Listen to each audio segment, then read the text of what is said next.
Bonjour à tous, aujourd'hui on se retrouve pour une nouvelle critique un peu particulière parce qu'on a déjà donné notre avis un peu sur ce film dans une précédente vidéo.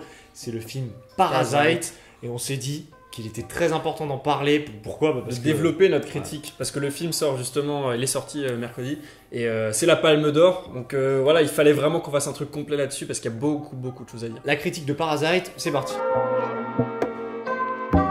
Donc n'oubliez pas, abonnez-vous à la chaîne parce qu'en fait... Qu'est-ce que vous là? Bah je suis revenu, enfin c'est... Parasite, c'est l'histoire de la famille Kitaek, qui est une famille coréenne, dont le fils va essayer de trouver du travail et va trouver un emploi dans une famille très riche. Et on n'en dit pas plus. Au casting, on a une ribambelle d'acteurs coréens plus talentueux les uns que les autres. On a notamment Song Kang-ho, qui est l'acteur principal qui joue Monsieur Kim. Qu'on a vu en vrai. Qui est génial et qui dans ce film est vraiment incroyable. Il y a d'autres acteurs aussi, Choi Woo-sik, Chang Hae-jin, Park So-dam et évidemment dans la famille Park. Pour les comédiens, ils jouent tous très bien. Après, ils ont un style particulier parce que c'est le cinéma coréen, c'est différent de ce qu'on peut voir habituellement au cinéma hollywoodien en français.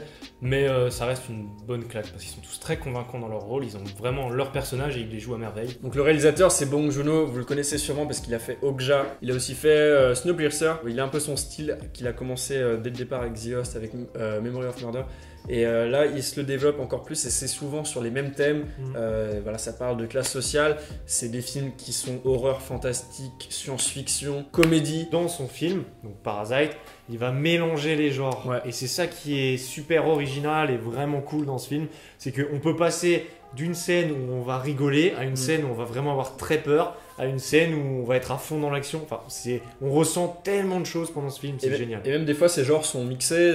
C'est vraiment des fois, c'est de l'action comédie ou de l'horreur comédie ou de l'horreur action. C'est à chaque fois des styles mélangés et ça donne quelque chose de très original. Dans ce film, on confronte la classe sociale, une classe pauvre, à une très classe riche, plus aisée. Pauvre, ouais.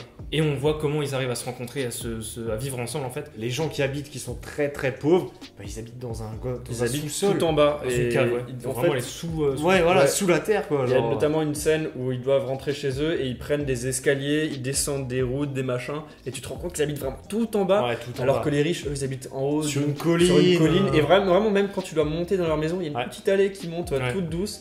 Vraiment pour dire, ok, eux ils sont riches, ils habitent tout en haut, comme ils sont tout en haut de l'échelle sociale. Ce qui est très drôle, c'est que pour ceux qui ont vu Snowpiercer, c'est le même concept, sauf que les riches sont à l'avant du train et les pauvres sont à l'arrière. C'est vraiment le même concept. Donc c'est génial, il arrive à se réinventer tout en gardant le même message. Comme on l'a dit, il y a 3 styles différents dans ce film, 3 genres différents qui se confrontent, mais on a aussi ces genres qui se confrontent dans le montage. Par exemple, dans une comédie, on coupe à certains moments pour pouvoir apporter de l'humour, pour faire rire les gens. On a aussi pareil dans le cinéma d'horreur, où on laisse durer une scène plus longtemps, et c'est exactement ce qu'il fait dans ce film. Et le montage est à chaque fois en rapport avec la situation. Et un autre truc qui est bien fait aussi, c'est l'écriture du film, parce qu'il va semer des petits détails dans son film qui, sur le coup, on va se dire c'est anodin, ça n'a pas grande importance, mais à la fin, ça prend tout son sens. Il y a, je pense, notamment à ce qu'il met en place avec la fenêtre de la maison de la famille pauvre. Ouais. Il y a vraiment il s'attarde à un moment donné sur cette fenêtre plusieurs fois, on se dit ouais ça sert à quoi et tout, et en fait à la fin il y a vraiment une utilisation une utilisation et on se dit ouais putain c'était logique en fait. Et il n'y en a pas qu'un, il y en a plusieurs, il y en a des tas comme ça, à vous de les retrouver, de les repérer et de les mettre en commentaire. On donne des notes. On va pas parler beaucoup du scénario pour pas vous le spoiler, comme j'ai dit, il faut aller le découvrir en salle. Faut juste savoir que moi je l'ai trouvé très original et moi j'aime bien aller voir des films, en sortir et me dire waouh j'ai jamais vu ça et c'est bien ce que je viens de voir. Donc le scénario, je trouve qu'il y a des prises de risques, c'est original, il va dans des directions où on pense pas qu'il va aller. C'est très original, mais en même temps ça garde un concept qu'il utilisait dans ses autres films, donc le concept de lutte des classes sociales. Ça reflète un petit peu, enfin nous on le vit pas trop de notre côté, mais la société sud-coréenne qui est vachement divisée au niveau des riches et des pauvres. Il y a beaucoup de films qui en parlent, notamment Le Dernier Train pour Busan. Et c'est vraiment ce que fait le cinéma coréen, il le fait extrêmement bien. C'est de faire passer dans des films d'horreur, fantastique ou comédie, des films très grand public, un message très politique et très puissant. Même pour nous qui sommes français, où on n'a pas vraiment de gros problèmes, on peut le dire, on arrive quand même à comprendre la douleur et ce que vivent ces personnes. Voilà, pour conclure, vous le savez sûrement, ce film a remporté la Palme d'Or. Et c'est la première fois d'ailleurs qu'un film sud-coréen gagne la Palme d'Or.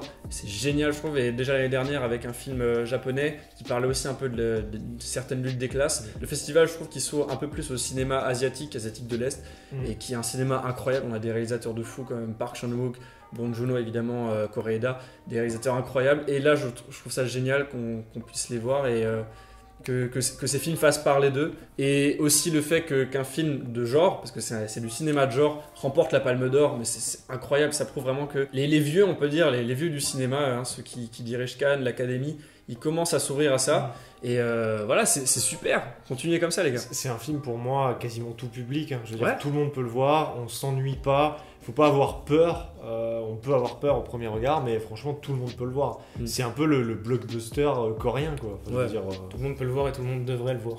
C'est vrai. C'est un peu le message. Allez-y. Voilà, c'est tout ce qu'on pouvait dire sur Parasite, le film de Bong Joon-ho qui a gagné la Palme d'Or, on le rappelle.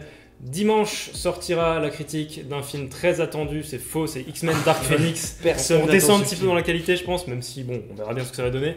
Abonnez-vous pour ne pas la rater, et on va aussi rentrer, là on est dans le mois de juin, donc le mois des films de A à Z, enfin des vidéos sur les films de A à Z, où on vous explique un petit peu le processus. Voilà, tous les mercredis. Vous avez sûrement déjà vu le premier épisode qui est sorti mercredi. Si jamais on le remet, il est là, il est au-dessus. N'oubliez pas de vous abonner pour ne rien louper à nos prochaines vidéos. Dites-nous en commentaire si vous avez vu le film, si vous comptez aller le voir ou pas.